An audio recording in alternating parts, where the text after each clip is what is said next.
Selamat datang di Alur Donghua. Kali ini Mimin akan cerita novel The Crown, Emperor of Eternity.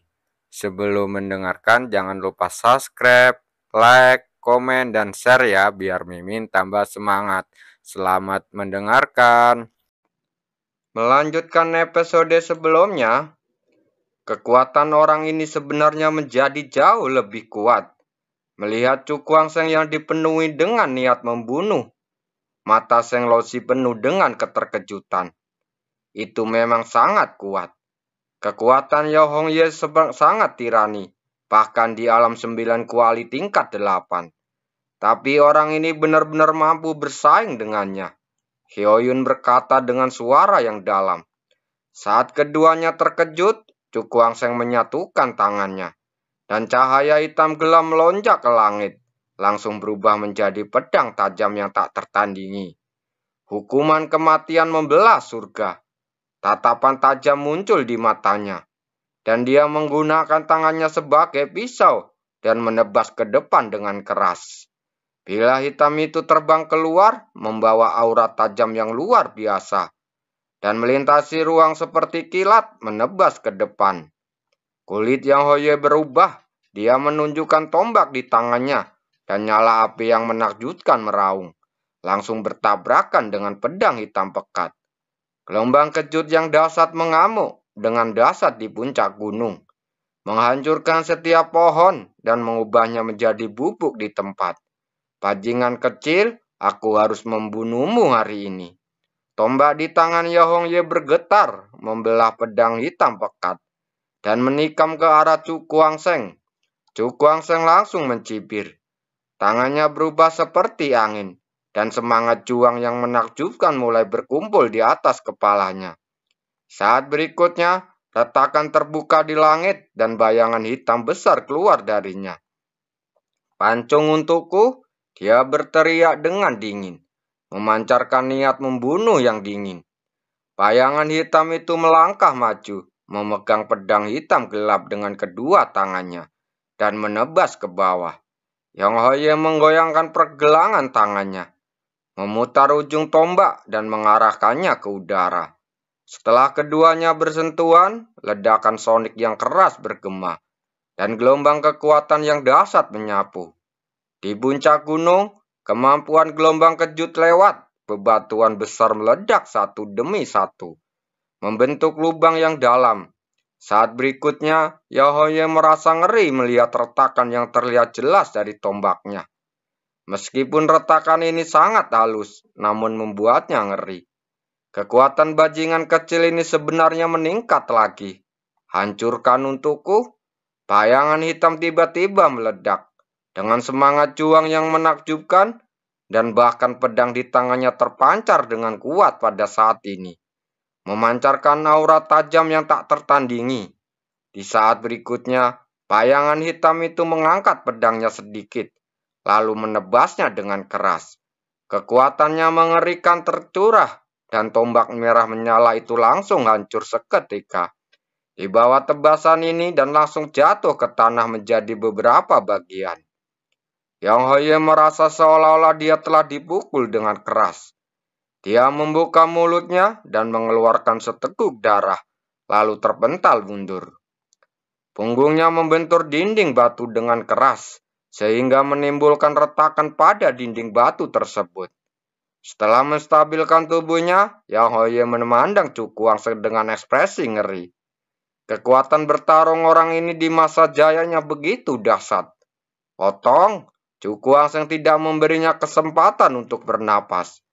Dengan lambaian tangannya, bayangan hitam itu ditebas dengan pisau. Energi pisau setajam merobek udara dan menunjuk langsung ke tengah alisnya. Yao Hongye langsung merasa ngeri, dan wajahnya menjadi pucat. Di bawah pisau ini, dia merasakan kekuatan kematian yang kuat. Pada saat ini, cahaya aneh tiba-tiba muncul, menghantam pedang Qi dengan keras. Energi pedang yang awalnya begitu kuat tiba-tiba hancur dalam sekejap. Dan cahaya aneh itu juga menghilang. Siapa? Wajah Cukuang Seng menjadi dingin, dan matanya yang sedingin es melihat ke kiri. Di sana ada sesosok tubuh yang berjalan perlahan. Orang yang datang mengenakan jubah abu-abu putih. Kulitnya sangat kering dan sepasang mata sipit memantulkan cahaya bayangan. Hahaha, sekarang runtuhan sekte 4 orang suci akan segera dibuka. Mengapa repot-repot bertarung sampai mati di sini? Pengunjung itu terkekeh, tetapi suaranya sangat lembut, yang sangat kontras dengan penampilannya, membuat orang merasa sangat aneh. Pendeta muda Istana Iblis Hitam, Lang Tian, di udara wajah cantik Liu Fiut sedikit berubah. Orang ini adalah orang nomor 1 di antara generasi muda di Istana Iblis Hitam, dan sifatnya kejam, dan kultivatisnya kuat. Selama bertahun-tahun, banyak orang yang berkuasa telah disiksa sampai mati olehnya. Wajah Chu Kuang-Seng menjadi serius, dan matanya penuh ketakutan saat dia menatap pria berbaju abu-abu itu. Rasa penindasan yang diberikan orang ini cukup terlalu kuat. Bahkan ketika dia menghadapi kejaran banyak orang kuat dari alam iblis hitam dan gunung Buddha sebelumnya, dia belum pernah merasakan ini sebelumnya. Kekuatan orang ini mungkin dianggap sebagai yang teratas di ranah juding tingkat 8. Berhentilah mempersembahkan korban. Yang Hoye tampak gembira bisa selamat dari bencana. Jika Lang Tian tidak mengambil tindakan, dia mungkin sekarang sudah mati. Penampilanmu tidak terlalu bagus. Meskipun Lang Tian memiliki senyuman di wajahnya, mustahil untuk melihat arti senyuman itu. Mendengar kata-kata ini, hati Yang Yohe tiba-tiba bergetar, dan rasa takut yang mendalam muncul dari hatinya. Dia paling tahu karakter kejam dari pendeta muda ini. Jika dia tidak hati-hati, dia bahkan tidak akan tahu bagaimana dia meninggal. Mengapa Anda tidak segera meminta maaf kepada Tuan Muda, Chu? Kata Lang Tian sambil tersenyum tipis. Mendengar ini, ekspresi Yao Hoye berubah untuk beberapa saat. Tapi dia tidak berani untuk tidak menaati kata-kata pendeta muda itu. Dia hanya bisa dengan enggan menangkupkan tangan dan berkata, "Saya telah menyinggung banyak orang sebelumnya. Tolong maafkan saya, Tuan Chu." Sama-sama, Chu Kuang-Seng tersenyum ringan, seolah tidak terjadi apa-apa. Karena tempat ini telah ditempati oleh Akademi 4 Rohmu, kami akan mengikuti aturan siapa yang cepat dia yang dapat. Lang Tian tersenyum padanya dan memimpinnya Hong Ye dan yang lainnya menurunin gunung. Melihat pendeta muda dari Istana Iblis Hitam pergi, mata Chu Kuang-Seng penuh dengan kesungguhan. Setelah beberapa saat, dia menghela nafas dan berkata perlahan, "Orang ini adalah orang yang sangat merepotkan. Kamu harus hati-hati saat memasuki reruntuhan." Liu Fei berjalan mendekat dan berkata dengan suara manis, "Aku akan melakukannya." Chu Kuang-Seng mengangguk, matanya berkedip. "Pendeta muda, apakah kamu akan membiarkan anak itu pergi begitu saja?" Di kaki gunung, Yao Hoye bertanya dengan wajah enggan. Mendengar kata-kata ini, Lang Tian menatap telapak tangannya, lalu menghembuskan napas perlahan, dan berkata sambil tersenyum, "Sebelum membunuh orang, kamu harus sopan lebih dahulu." Untuk menghindari ucapan yang tidak masuk akal, pendeta muda Istana Iblis terlalu kejam. Mendengar ini, tidak hanya Yang Hoye, tetapi juga orang-orang dari alam iblis gemetar. Dari kata-kata ini, mereka merasakan niat yang membunuh kuat. Nasib siapapun yang telah menjadi target pendeta muda selama bertahun-tahun sangatlah menyedihkan, dan Chu Kuang-Seng tidak terkecuali. Saya benar-benar tidak menyangka kekuatan Anda akan meningkat begitu cepat. Sheng Luozi berjalan mendekat dan berseru dengan takjub. Chu Kuang-Seng merasakan sangat berbahaya saat ini. Perasaan ini membuatnya mengerti mengapa bahwa jika mereka bertarung lagi, dia tidak akan memiliki banyak peluang untuk menang. Mendengar ini, Chu Kuang-Seng tersenyum tipis dan tidak berkata apa-apa lagi. Sebaliknya dia berkata, "Kamu juga tertarik dengan warisan di reruntuhan?" Sheng Luozi mengangkat bahu dan berkata, Kami baru saja masuk untuk mencoba keberuntungan kami. Mari kita lihat apakah kita dapat menemukan beberapa harta karun. Adapun 4 warisan utama, kita tidak memiliki kekuatan untuk memperjuangkannya. Cukuang Seng tersenyum dan berkata dengan ekspresi sedikit serius. Kamu harus hati-hati terhadap orang-orang dari alam iblis hitam. Mereka tidak akan membiarkan murid Akademi 4 Roh pergi begitu saja. Saya mengerti. Seng Lonsi mengangguk dan berkata sambil tersenyum pahit. Jika kami benar-benar bertemu dengan pendeta muda istana iblis hitam, kami akan mencoba sebaik mungkin untuk menghindari. Setelah mendengar ini, Cukuang Seng hendak mengatakan sesuatu.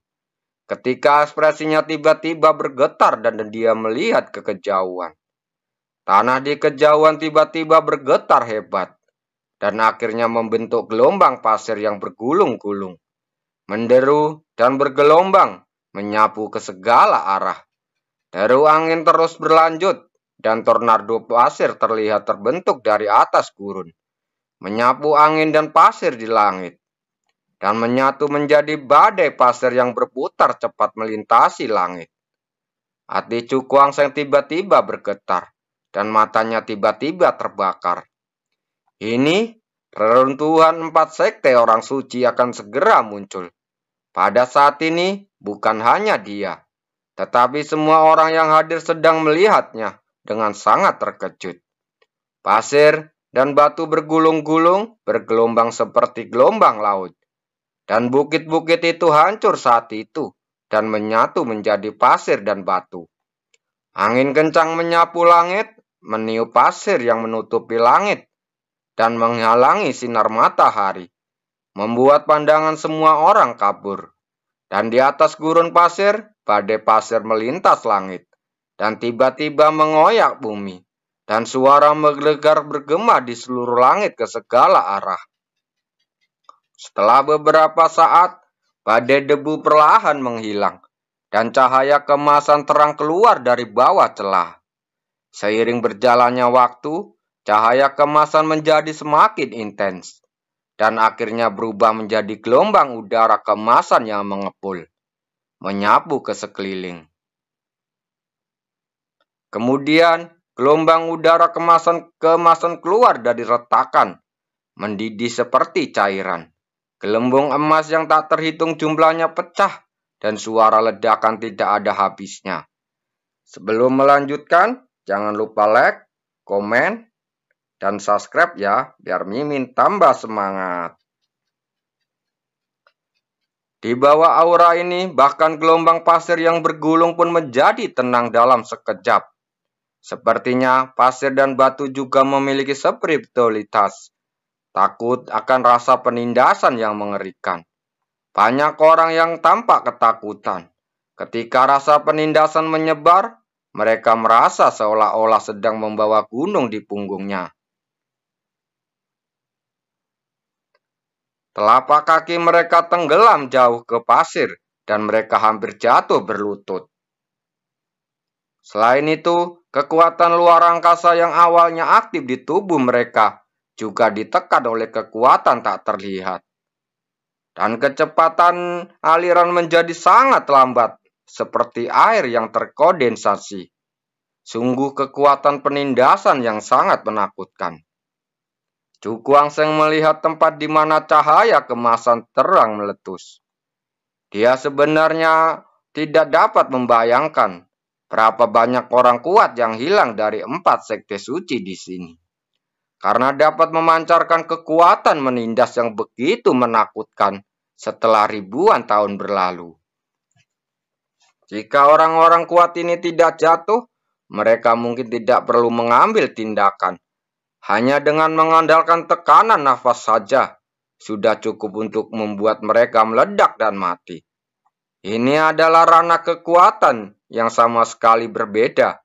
Kekuatan menakutkan yang hampir menghancurkan. Bahkan alam 9 kuali sekecil semut di hadapan kekuatan semacam ini. Tidak heran, 4 master sekte dari 4 sekte suci memiliki kekuatan untuk membunuh lebih dari selusin orang kuat di alam praktisi praktisi ranah alam yin yang di masa lalu. Cukuang Seng terkejut di dalam hatinya. Sebuah sekte yang menakutkan seperti itu bisa ditumbangkan. Dia mengalihkan pandangannya dan melihat bahwa semua orang yang hadir memiliki ekspresi kesakitan di wajahnya. Bahkan Liviu memiliki ekspresi serius di wajahnya. Jelas terpengaruh oleh kekuatan yang menindas itu. Dia tidak terlalu pengaruh karena badai ruang angkasa semu yang mengimbangi banyak penindasan tersebut. Raungan gemetar bumi lainnya menyebar. Semua orang melihat benda bulat perlahan muncul dari bawah celah di tengah cahaya kemasan. Dalam sekejap, rasa penindasan yang tak terlihat itu menjadi semakin lebih kuat. Cahaya kemasan naik dan benda bulat itu perlahan naik ke atas beberapa kaki, lalu berhenti. Ketika semua orang melihatnya, mereka hanya dapat melihat bahwa itu adalah cakra emas. Ada berbagai macam fenomena aneh di cakra tersebut, seperti gunung, sungai, atau pohon purba. Gambar-gambar aneh ini masing-masing menempati posisi dan disusun menurut rute tertentu. Hanyalah pengaturan yang sangat sederhana ini, namun memberikan perasaan yang agak misterius kepada semua orang. Seolah-olah pengaturan ini mendukung hukum langit dan bumi, dan misterius serta misterius. Matanya tertuju pada cakra emas yang berukuran puluhan kaki. Setelah beberapa saat, seruan yang sudah lama tertahan tiba-tiba terdengar. Ini Cakram Tianpan. Begitu kata-kata ini keluar, suasana di tempat langsung mendidih. Dan banyak mata memandang ke cakram emas. Objek ini ternyata adalah cakram Zotian yang unik dari yang ada di ranah Zotian.